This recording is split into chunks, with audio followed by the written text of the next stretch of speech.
Gary, meet Stephanie. Stephanie, meet Yeah, Gary. Stephanie. What a great gal you got there. We've been trying to get you in studio for quite a while. Yeah. And it took Stephanie to do it. It did. It did. It did. Here he is. It was, Bingo. yeah. You think that'll work for the governor? Yeah. It was. Do we really want him in studio? I don't know. Maybe not.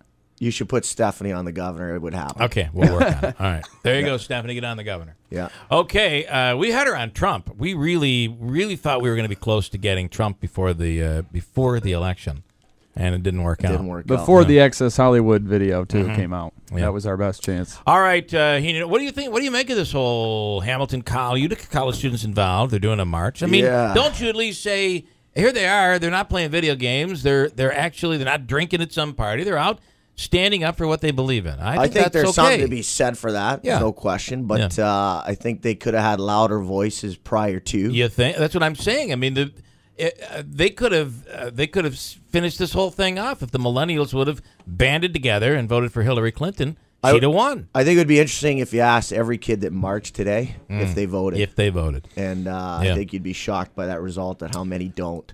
I agree. Yeah. And that's a real problem. What was our number, our turnout number? What was the percentage nationwide? Still, it was impressive. But I say it's still impressively low. Yeah. Yeah. You know, it when really you think is. about that. Yeah.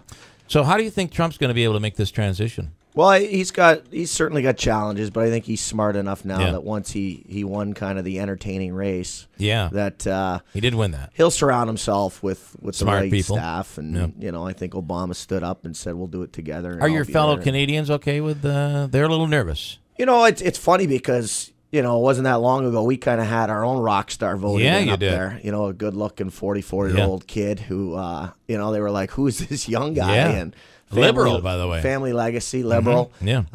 So they had their own kind of entertaining election up there, and he's done a great job. And I thought you were talking about the other big character, and I said I don't think Trump's going to be dying of crack addiction or anything like that soon. No. That was Ford. Mayor, Toronto Mayor Rob Ford. Yeah, Rob Ford. Yeah, he was a good one. Yeah. We went to Toronto just to see him.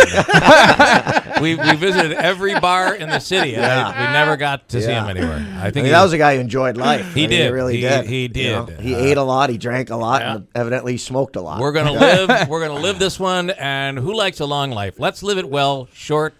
And he was the people's mayor because he was the disaster. You know? He was right down there. Well, that's where you go into the people's neighborhood to buy the crack and stuff. Right, so, right. So it's entertaining. You know, we were just talking about. Well, you were saying this is a good point. This is going to be a culture shock for Donald Trump. Yeah, I think his family moving into the White House, where I think toilets probably don't always work, and the heat might go off, and.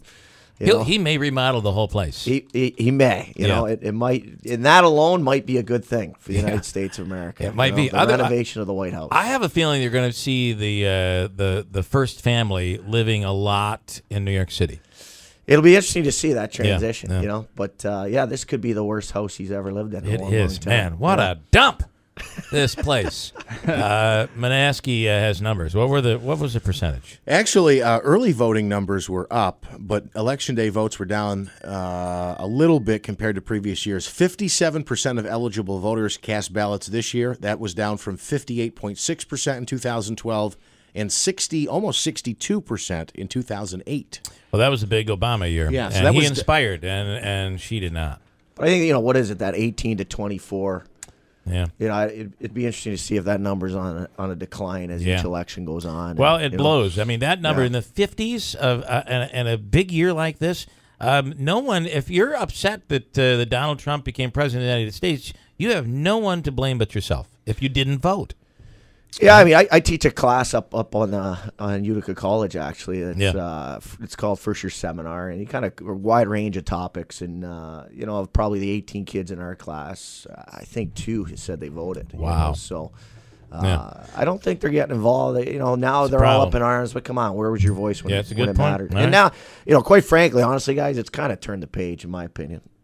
You going to be all right, by the way? Yeah, we're going to be all right. You personally. Yeah, personally. They're not going to be sending you back. Yeah, I'm a legal resident. You are legal? Yeah, I'm a legal good? resident. That's the second term promise. We're gonna be building a wall. I have a green card. You might be on the other side. Let's see it. Okay, You got it? I'm I just don't saying. have it with me. We need you Canadians for hockey. Okay? My kids are probably crying right now. They're like, where's he going, Mom? Where's he going? All right, hey, let's talk hockey. Huh? You guys are on fire. Yeah. Sorry about that to your kids. I'm so sorry. Yeah. I got some explaining Dad's to do. fine. Everything's good. You guys are safe. I'll be hiding in the attic tonight. Doors will get locked in. You guys are playing really, really well. Best start, and by the way, you're ranked 2 different polls. You're ranked 7th in one poll, 8th in the other, and a 6-0 start, best ever. Yeah, I mean it's we're off to a great start. We returned quite a nucleus this year, but we did add some key pieces, and with the reset on college at Utica College, the tuition reset, it really got us into the game of attracting some transfer students. So we brought 3 guys in that have significant Division I experience. Nice. And they've played a huge role. They've been great kids, great leaders.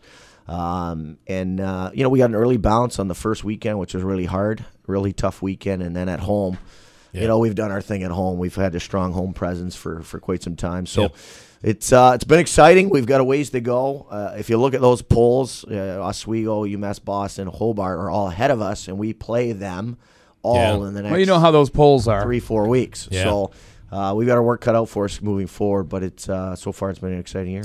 All right, so and that listen, the tuition deal at UC is really they're a leader, right? Your school is a leader in the nation right now. Yeah, it's something you talk about federal policy. We've had some federal leaders call our institution to say, hey, this is great. It's long overdue, and take the fluff out of it. And this is the sticker price, and we're busting at the seams up there in terms of enrollment, and it's been great. Our cybersecurity program is just knocking it out of the park. And, so it's really cutting edge stuff up on campus, and hopefully we're following suit. And the football team, by the way, in a bowl game this weekend. Yeah, Blaze did a super job, 7-3, and off they go to play at UPenn. So all good things happening. Did I take your football question? You did. I'm sorry. Sorry about that. All right, so talk about this year's team. You say you guys are fast. You got a good, solid team, obviously. And you're not playing nobody. I mean, you guys always have a tough right out of the box. It hasn't tough. been a cupcake schedule at all. I'd like to see some of those, but anyway, there've been some stressful moments already, and I think if you see us play, we're fast. We play fast. We move the puck well. And our goaltending's been there when we need it.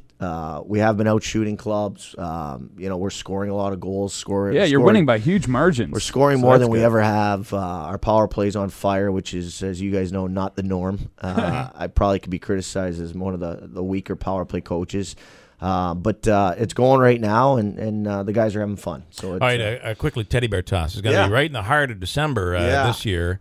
And it's nearby Morrisville. That'll be a big game. Yeah, it's sold out already, December 17th. Yeah. Wow. So Morrisville's got that game, and it's the one everybody gets down to, and it's the first game that sells out well in advance, and my phone's already ringing. How can I get in? I know it's sold out. I need a favor from sponsors, things like that. So the fire marshal will be well aware of that one, and that's always it's a good sign. Yeah, right? he's the guy we know and love, and Right, next game at home. When is your next game at home? So we've got the Thanksgiving weekend, which again, it's one of those top-ranked teams. UMass Boston comes in, and another one, Amherst. So 2 teams that were in the national championships last year. Right. That should be a tremendous weekend, and traditionally one of our top weekends in terms of attendance and fanfare. So now the students are home at that time, but students from here are home. So you kind of replace the. Yeah, it's we're trying to still develop that student. Yeah. It really isn't our fan base. It's townies. I'm not sure we love that word, but it is our fan base is the townies, and we love it. And exciting things to come. I think you'll see in December we've got an exciting announcement in terms of a student thing to try and get the students off the campus and into their ranks. So, oh, cool. Yeah. And then there's one other thing. Let's not forget. I'm going way over, aren't I? Yes. I'm sorry, Andrew. You're just going to deal with it. It's That's Heenan. all right. Yeah. Listen, you're doing we're hosts this year. We're hosts of the Frozen Four, and there's pressure there, obviously. It's going to be a huge weekend at the auditorium. It's a huge opportunity for the city, for the college certainly, but for the city and the area. That we think if we do this right, we can get this every other year and just national publicity for the area. That's awesome. Yeah. All right, Gary, head coach Gary Heenan. Again, you guys are on fire. Make sure Thanksgiving weekend you get out and get into the seats at the auditorium. Great to see you guys. All right. Good stuff. If you need any help with the immigration stuff, just let me know. I'll let you know. I have connections.